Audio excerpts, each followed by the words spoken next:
Rak.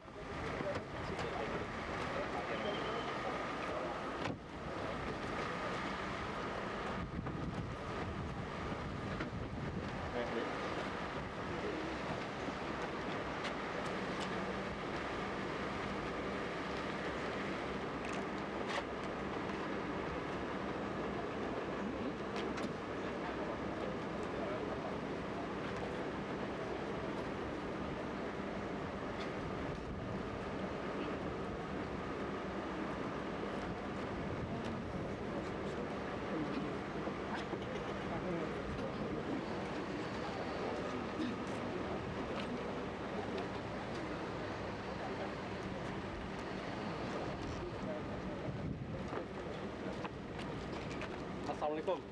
Ustaz Pak. Bayani. Maaf, Pak. Iya. Assalamualaikum.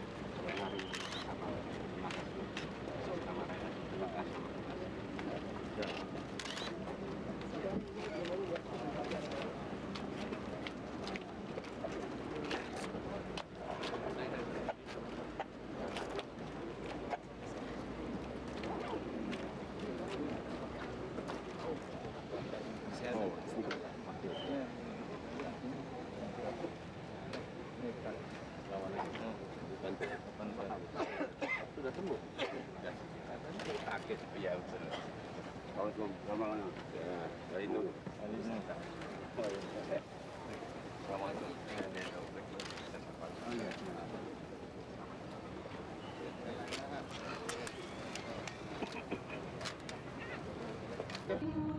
Kembali ke tempat semula.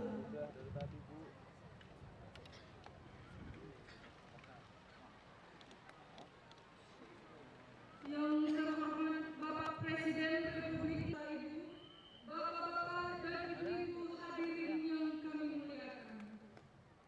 Assalamualaikum warahmatullahi wabarakatuh.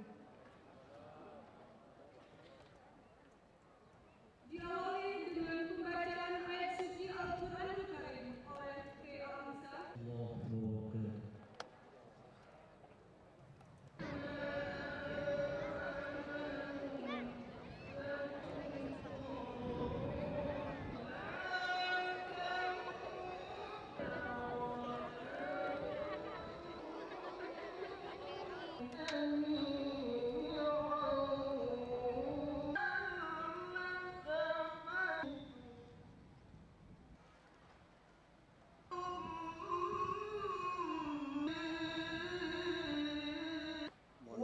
Nanti yang lain nih. Hai orang-orang yang sedang bermusuh-musuhan, perlihatkan tanda-tanda kekuasaannya, supaya kamu mendapat petunjuk. Gubernur Daerah Istimewa Aceh.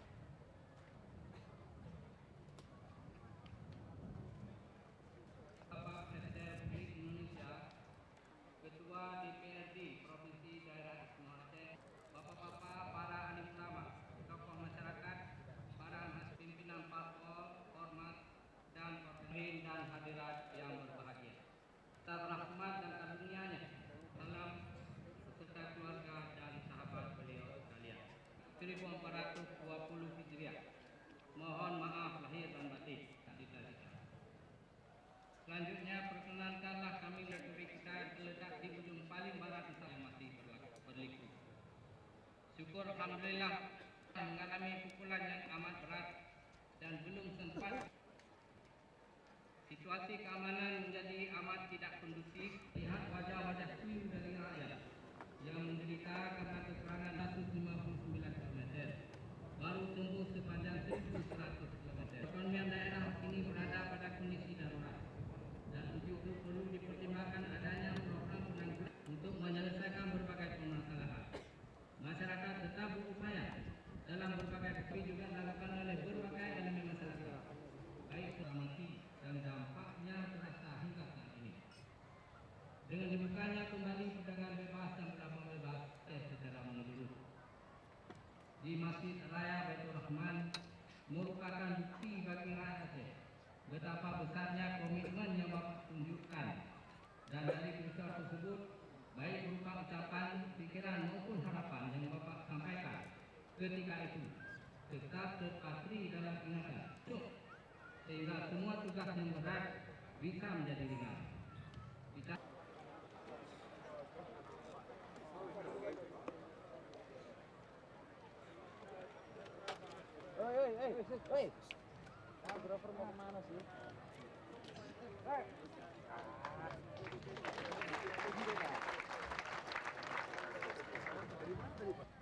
Instruksi Presiden Republik Indonesia A.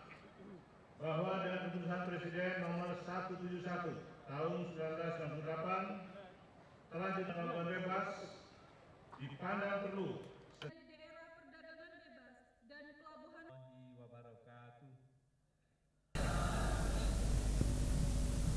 baik tengku-tengku Dayak maupun ulama-ulama lain, para menteri kabinet, Bapak Gubernur, Bapak Pangdam, serta seluruh anggota Muspida tingkat 1 Provinsi Daerah Istimewa Aceh, para bupati dan wali kota, serta seluruh jajaran Muspida tingkat 2 Aceh, seluruh Aceh, begitu juga kepada ketua-ketua DPRD baik tingkat 1 maupun tingkat 2, para rektor, hadirin dan hadirat. Alhamdulillah, hari ini kita mengikuti sebuah upacara yang menurut saya sangat penting, yaitu kita mencanangkan kembali pembangunan Pelabuhan Sabang serta daerah Sabang sebagai pelabuhan bebas dan daerah perdagangan bebas atau free trade zone. Kenapa saya anggap penting? Karena permulaan pembangunan ini sesuai dengan instruksi Presiden yang dibacakan tadi merupakan permulaan dari titik kulminasi proses apa yang terjadi di Aceh yang disebutkan oleh Gubernur tadi, terjadinya hal-hal memilukan yang kita rasakan selama ini semenjak Aceh mulai menjadi daerah operasi militer atau DOM hingga hari ini. Mudah-mudahan segala darah yang tercucur keluar, penderitaan yang kita alami, rasa berat karena ditinggal saudara, suami, anak-anak, juga mereka yang terlantar karena adanya peristiwa-peristiwa yang sekian lama menghantui kehidupan di Aceh dapat segera berakhir, dapat segera menjadi masa lampau kita. Khususnya saya sendiri melihat bahwa terjadi proses berakhirnya konflik berkepanjangan di Aceh yang mungkin di 1-2 tempat masih terlihat terjadinya hal-hal yang tidak kita inginkan, konflik-konflik bersenjata. Tapi secara umum dapat kita katakan telah mulai terjadi proses penguatan masyarakat sehingga dapat mengatasi keadaan dengan bantuan dari pemerintah, baik pemerintah pusat maupun pemerintah daerah. Hal ini patut kita syukuri. Beberapa hari yang lalu saya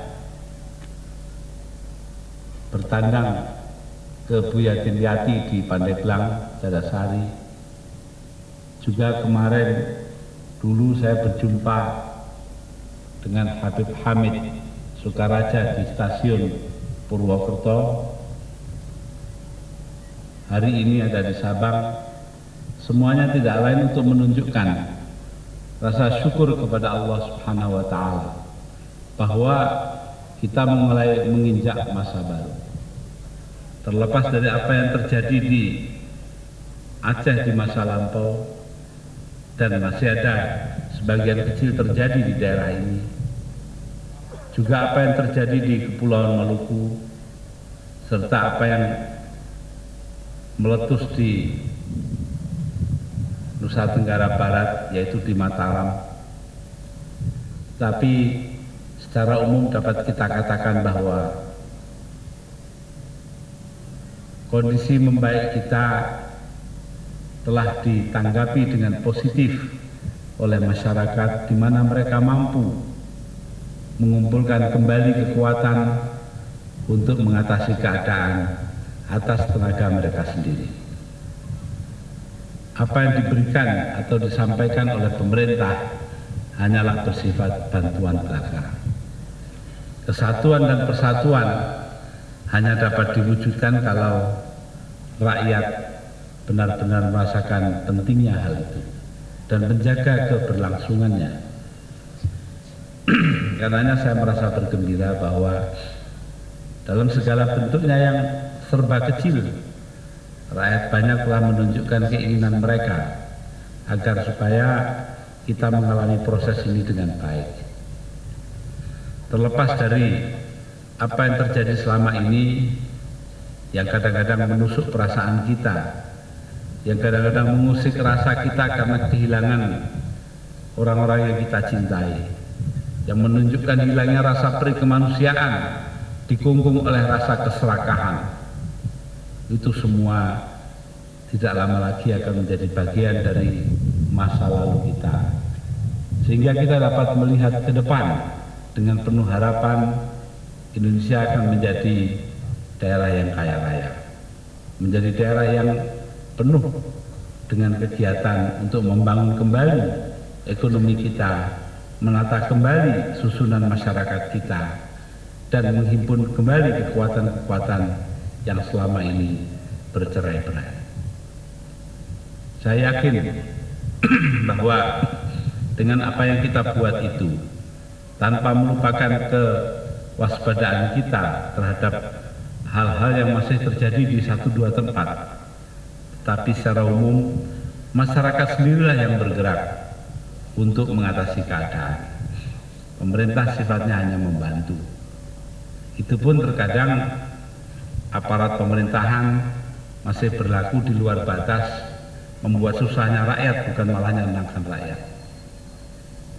Kita masih melihat bahwa terjadi pelanggaran-pelanggaran justru oleh aparat negara sendiri, dengan rakyat yang menjadi korban. Tapi alhamdulillah rakyat kita adalah rakyat yang pemaaf. Rakyat kita adalah rakyat yang melupakan segala sesuatu yang terjadi sebagai lembaran hitam dalam kehidupan mereka. Rakyat kita adalah rakyat yang mampu menatap ke masa depan dengan baik dan melihat segala-galanya sebagai sebuah perjalanan hidup yang harus dilalui, tetapi yang berujung pada kebesaran kita semua.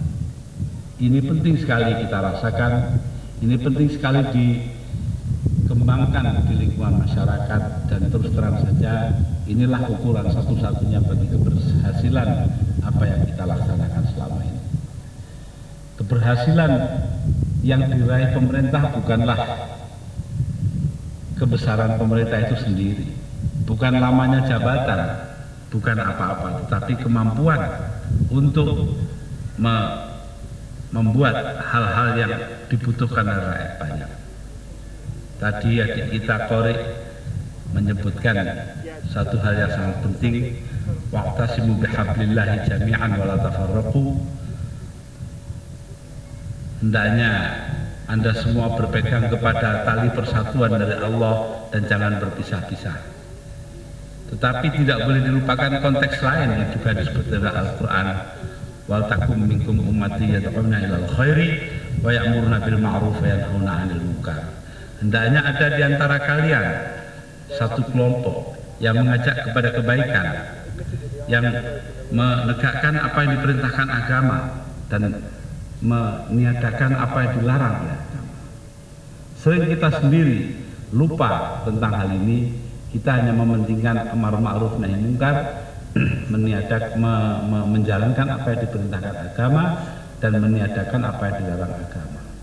Lupa kita bahwa kedua kewajiban ini didahului oleh wal takum minkum ummatun yad'una ilal khairi, hendaknya ada di antara kalian sebuah kelompok yang mengajak kepada kebaikan. Justru rakyatlah yang menyediakan kebaikan itu sehingga dapat kita ikuti. Pemerintah harus belajar dari rakyat, bukan sebaliknya yang terjadi.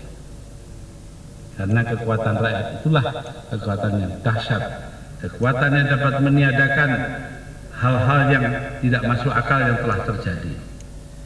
Baik itu aparat pemerintah yang keliru langkah maupun para provokator yang mengadu-gadu keadaan maupun mereka yang salah paham terhadap apa yang diinginkan oleh masyarakat. Semuanya itu tidak lain tidak bukan adalah pelajaran pahit yang harus kita ikuti dan kita alami untuk mencapai sesuatu yang baru. Para hadirin dan hadirat, saya melihat bahwa dimulainya kembali pembangunan Pelabuhan Bebas Sabang dan daerah Sabang sebagai daerah perdagangan bebas sebagai tonggak yang penting. Karena dengan tonggak ini kita menuju kepada masyarakat baru yang kita inginkan. Kalau tadi dikatakan bahwa hendaknya apa yang terjadi ini mengacu kepada Undang-Undang Nomor 22 Tahun 1999, yaitu mengenai otonomi daerah atau apapun namanya, tetapi yang jelas kekuasaan daerah, maka perlu saya ingatkan juga bahwa kita berpegang kepada Undang-Undang Nomor 25 Tahun 1999, yaitu perimbangan keuangan pusat dan daerah. Kedua perundang-undangan yang penting ini membuat keseluruhan tatanan pemerintah berubah sekaligus, yaitu kita menjadikan daerah pemegang inisiatif dalam jangka panjang. Kita berikan kepada rakyat kekuasaan untuk menentukan jalannya bangsa ini melalui pengaturan daerah masing-masing. Dengan demikian kita menjaga sifat utama dari bangsa kita, yaitu keberagaman yang kita miliki bersama. Kita tidak boleh menyatukan bangsa kita dalam satu aturan yang sangat mengekang kita. Kita tidak boleh melakukan regimentasi atau penyeragaman dalam kehidupan kita. Justru orang-orang Aceh, orang-orang Maluku, orang-orang Kalimantan, orang-orang Sulawesi, orang-orang Nusa Tenggara, baik Barat, Timur, juga Bali dan lain-lain, semuanya menginginkan dapat mewujudkan apa yang menjadi warisan budaya mereka. Bukannya disatukan dalam sebuah Republik Indonesia yang kaku, yang akan menyeragamkan mereka semua. Ini adalah kesan penting yang harus kita miliki dari adanya Undang-Undang Nomor 22 dan Undang-Undang Nomor 25 Tahun 1999. Karena itu kita melihat adanya kedua undang-undang itu sebagai tonggak sejarah yang sangat penting bagi bangsa kita. Mungkin pelaksanaannya agak lamban karena merubah undang-undang berarti merubah undang-undang dan peraturan-peraturan yang lain. Melaksanakan sebuah undang-undang berarti melaksanakan undang-undang dan peraturan-peraturan lain yang juga perlu perubahan-perubahan. Tetapi dapat kita katakan bahwa semuanya itu harus terjadi, sedangkan peranan dari pemerintah pusat tetap besar.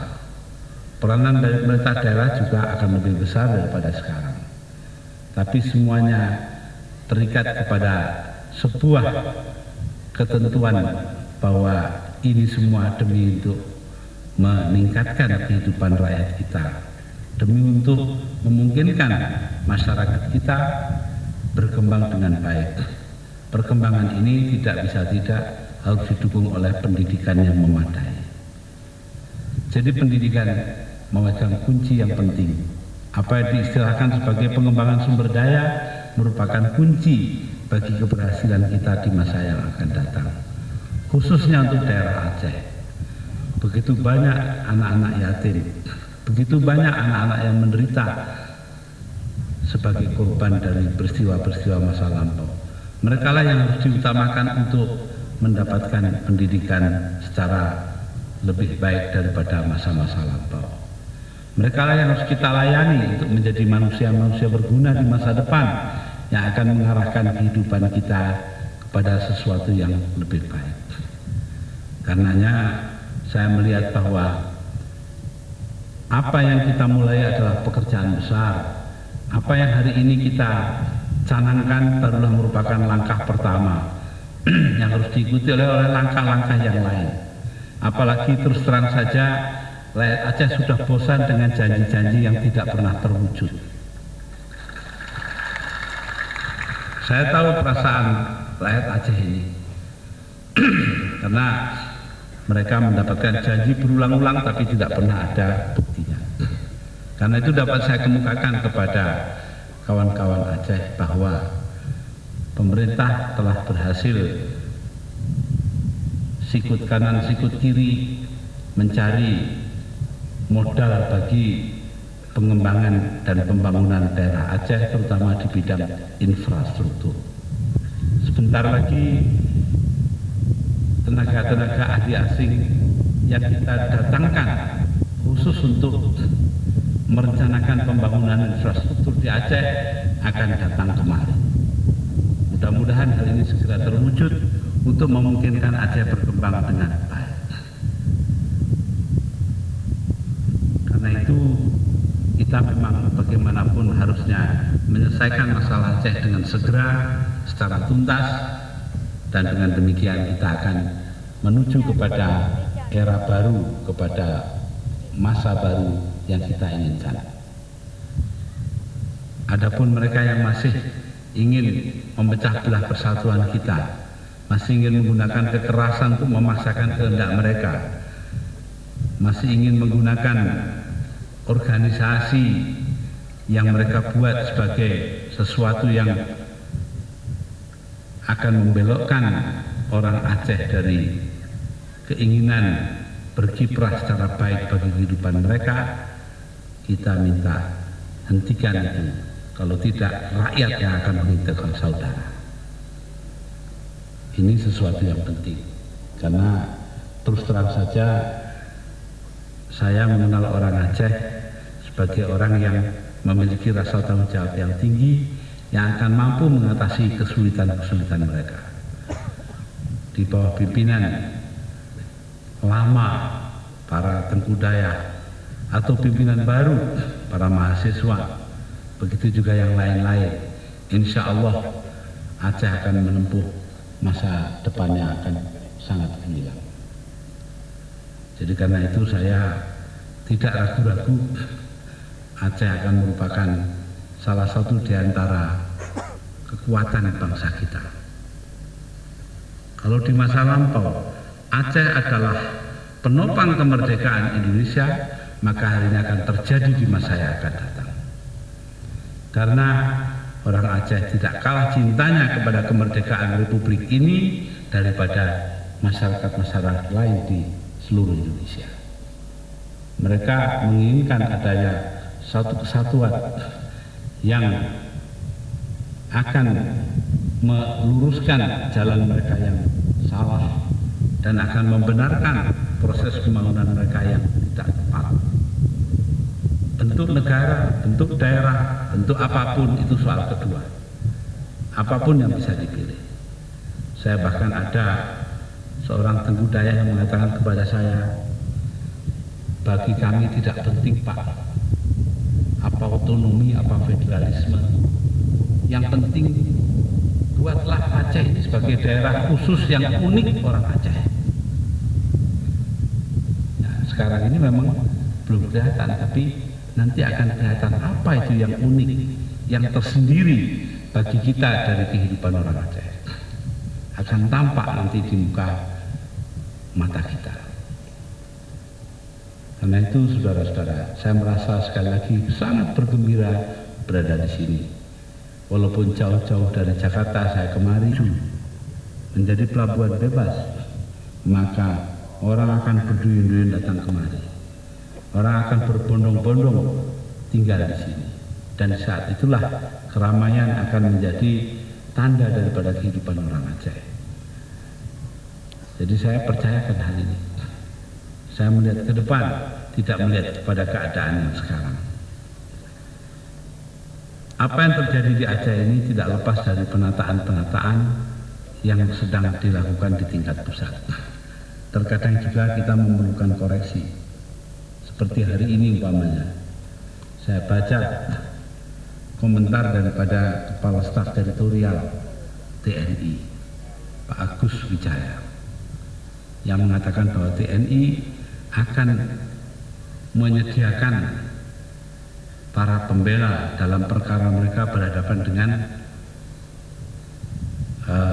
kelompok internasional yang akan mengadili apa yang mereka anggap sebagai penjahat-penjahat perang. Pernah saya katakan bahwa hendaknya kita jangan menghukum angkatan, hukumlah pribadi-pribadi atau perorangan, individu. Maka peringatannya juga berlaku bagi pembelaan. Kalau Anda sebagai perorangan, jangan minta dibela oleh TNI. Karena TNI bukan milik saudara, tapi miliknya rakyat. Perkara saudara melanggar apa tidak, biar ditentukan oleh pengadilan. Tetapi tidak tepat Anda meminta dibela oleh TNI. Ini perlu saya nyatakan, untuk menghindarkan kekelirupahaman, untuk menghindarkan kesalahpahaman kita, bahwa tidak perlu di negeri ini orang yang tidak bersalah merasa risau, tapi sebaliknya yang bersalah lambat laun pasti akan menghadapi tindakan-tindakan yang nyata. Ini perlu saya kemukakan karena masih ada kesalahpahaman. Kalau seorang kepala staf teritorial, katakanlah orang ketiga pada jajaran TNI, bisa mengatakan demikian, bagaimana dengan camat? Bagaimana dengan lurah? Pantas terjadi tindak kesewenang-wenangan selama ini karena tidak paham terhadap keinginan rakyat.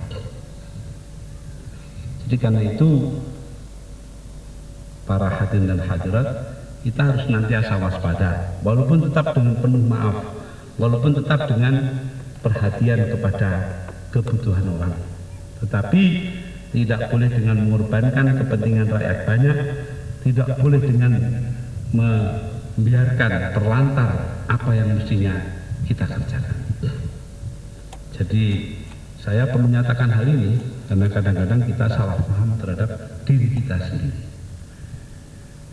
Dengan pembangunan yang terjadi pada hari ini, kita bangun kembali pelabuhan bebas serta daerah perdagangan bebas di Sabang ini, di Pulau W ini, maka saya yakin kita memulai era yang baru, dan dengan era atau zaman yang baru itu, maka kita akan mampu menginjak masa depan yang gemilang.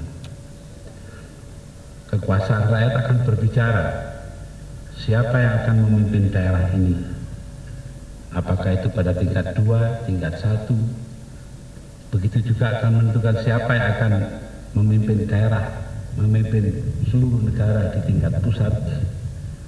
Itu semua hendaknya kita sadari sebagai pemberian rakyat, bukannya kita yang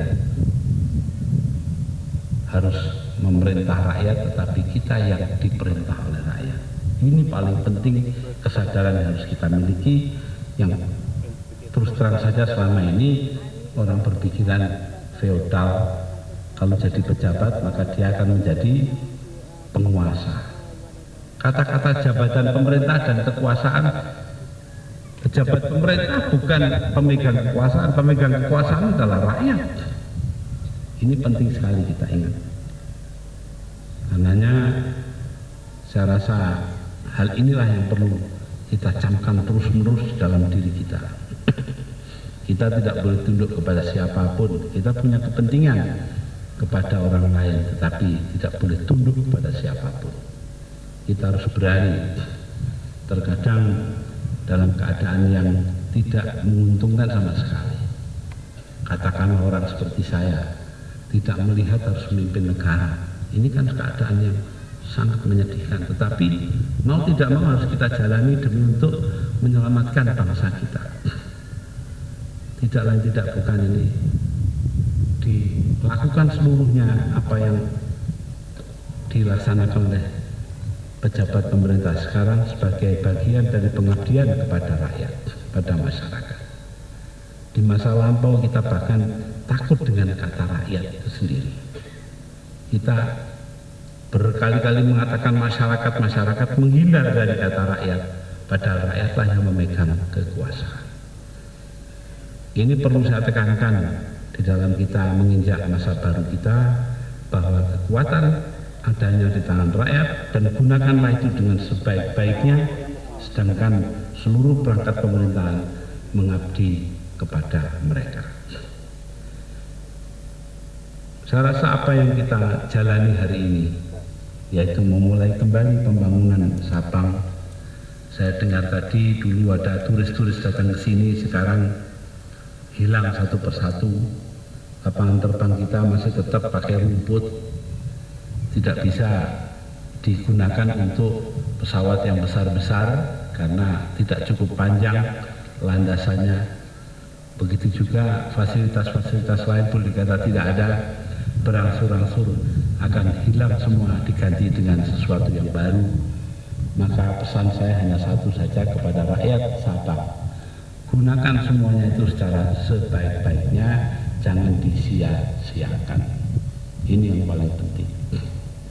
Karena itu saya selaku Presiden Republik Indonesia dengan ini mencanangkan kembalinya Pulau W dan Sabang sebagai daerah pelabuhan bebas dan sebagai daerah perdagangan bebas di daerah ini. Mudah-mudahan hal ini segera terwujud, karena memang Pulau W ini adalah bagian kita yang paling utara dan paling barat, sehingga kalau dilihat dari barat merupakan cerminan daripada keadaan bangsa kita. Mudah-mudahan mereka bisa melihat yang baik di sini, sehingga kekurangan-kekurangan kita di daerah lain akan tertutup.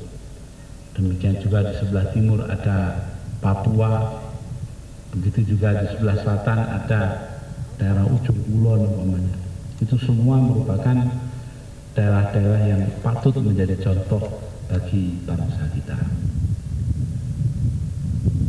Para hadirin dan hadirat, saya rasa walaupun pertemuan kita ini tidak lama, tetapi merupakan sesuatu yang berkesan, sesuatu yang sangat berarti, terutama bagi diri saya sendiri. Karena ini berarti bahwa kita memulai era baru di tempat yang lama ini. Mudah-mudahan perjalanan hidup bangsa kita akan menuju kepada kebaikan dan kegemilangan di masa yang akan datang. Assalamualaikum warahmatullahi wabarakatuh.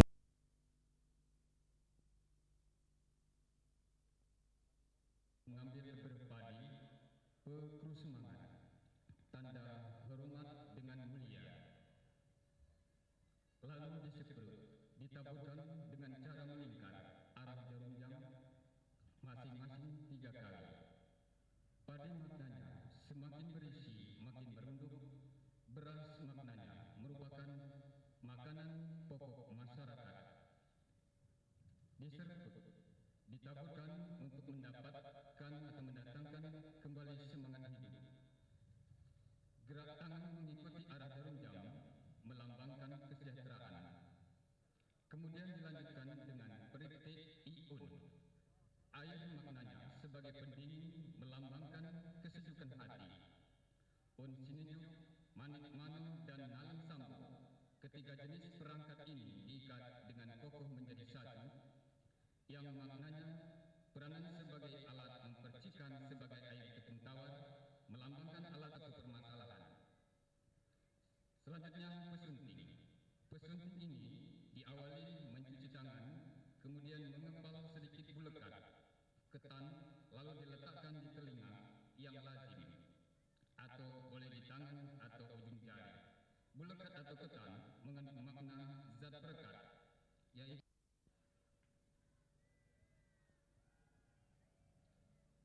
setelah pesunting selesai, selanjutnya menyalami, memberi salam. Dalam menyalami ini menyertakan temetuk atau pemberian gumong jari. Maknanya yaitu sebagai isyarat kemuliaan dan penghargaan, merupakan gumong jari sebagai sempena mohon doa dan keberkatan serta mudah rezeki.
Selanjutnya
upacara bersihkan keselamatan, kesehatan dan ridha Allah Subhanahu wa Ta'ala.